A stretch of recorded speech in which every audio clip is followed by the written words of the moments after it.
Hi, my name is Danny and welcome to Thursday on Pagan Perspective Subs Week. This week we are answering questions from last month's video that were posted by you, the viewers.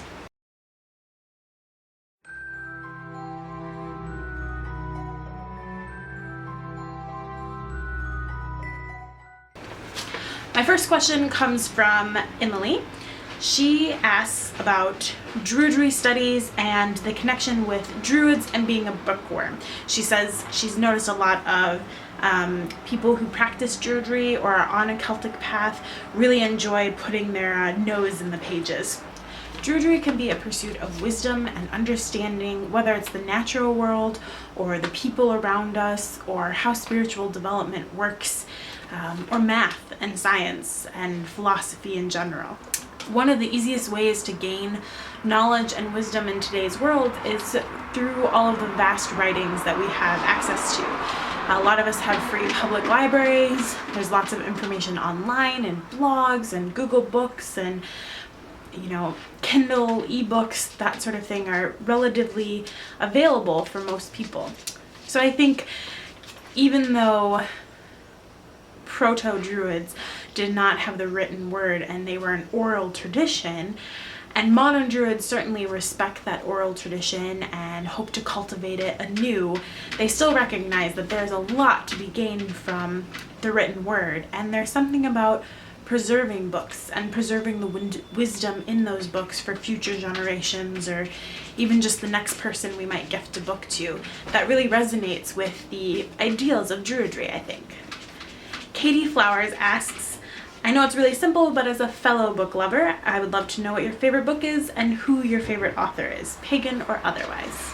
Oh, this is really difficult. But my favorite book is Till We Have Faces by C.S. Lewis, I think. It's the Psyche myth retold. It's wonderful if you haven't read it yet. I also really like Francesca Lia Block. She's a YA author that uses a lot of vivid language and is really honest and raw about young adults and their experiences.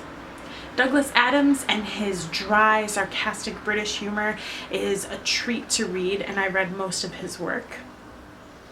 I also enjoy The Fifth Sacred Thing by Starhawk, which is kind of a mix between fiction, fun reading, and pagan. It's this idea of what our future could be like if some of those pagan ideas and permaculture and nonviolence were to manifest after we reach peak moment of oil and resources and what our society could look like. Wolf Peach Wilds asks about body positive movement. She noticed that it's an interest on my Instagram account. What have you learned, gained from body positive thinking and being? How has your thinking, being impacted your life? What do you think it can teach people? I'm asking because I've only recently discovered the online wonders of health at every size, body positive yoga, fat acceptance, etc. And they've had a really positive impact on the way I treat myself and my overall health and well-being. So good on you. I have had a similar reaction to those types of resources.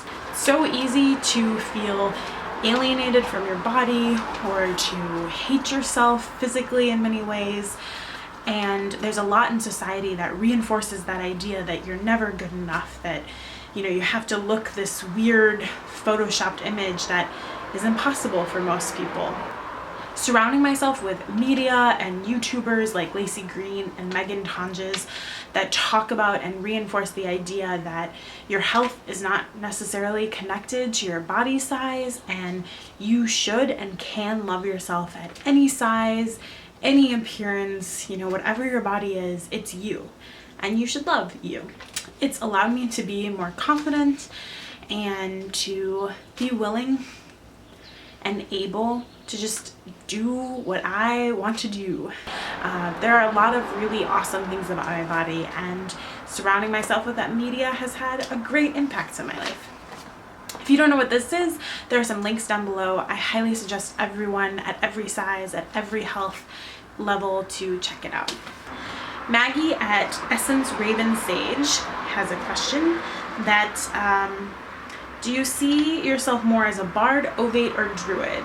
How are you doing with your studies on Druidry, and do you celebrate the Sabbats? If so, how did you celebrate the summer solstice? So I'm still working through the Bardic grade in Obad. I've had a very busy summer, so I haven't quite kept up with those studies as much as I would like to. As far as being Bard, Ovate, or Druid, I'm obviously not at all those levels in the coursework, but I feel more attracted to the Druid class. I think in many ways because I work in a legal library, I see a lot of justice and kind of balance issues. I've also done a lot of teaching in my past, and that really resonates with what a Druid can be in a community. I think it's a great opportunity to be of service to my community and live my faith loudly in the sense of actions, but not obtrusive in words or demands on other people.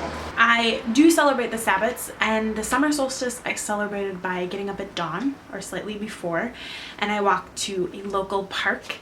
It was very peaceful. There was actually some like fog and mist that rolled over the hill in the park. It was beautiful. I did the Obad pamphlet that they do for Sabbats by myself in the woods there on the edge of the park. And then for the rest of the day, I spent it at our community garden. We had an event called Make Music Madison, where the whole city invites artists and locations to kind of connect, and there's just a free concert all over the city.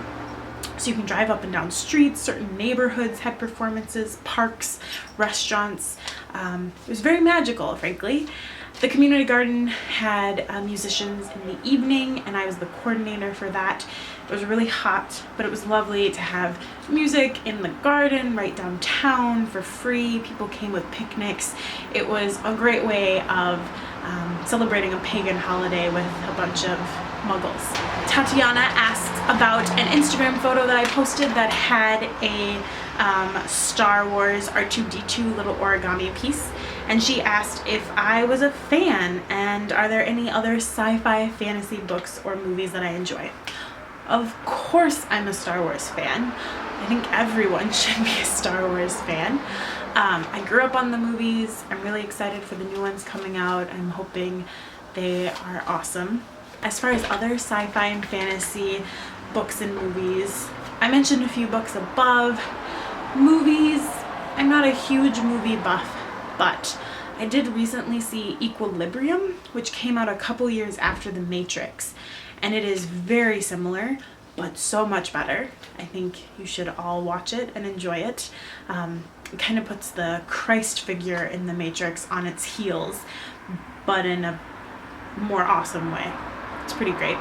Really, any sci-fi movie I'm probably game for.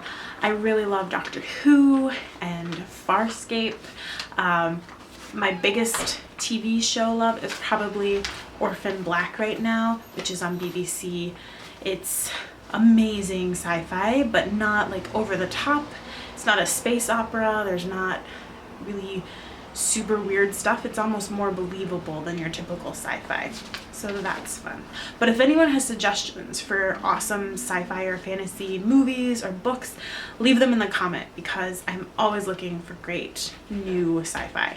And the final question is from Biddy Andres. At what point did you discover paganism?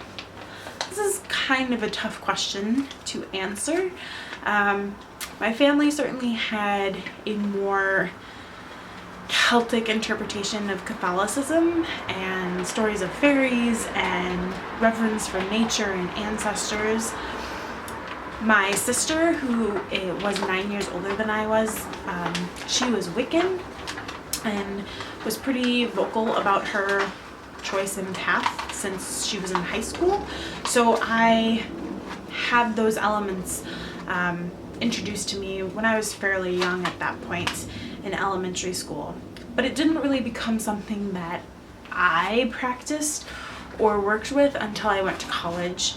And even then I was pretty tight-lipped about it until I left college to friends and family. I didn't find Obad until probably like 3 years ago, although Druidry had been something I'd been exploring for a while, and I'm still just recently on the course that they do. But yeah, it's been kind of a slow introduction into my life and development. This has been really fun. I hope we have a chance to do it again sometime. Thank you to everyone who asked questions, and as always, may you find peace in the sacred grove.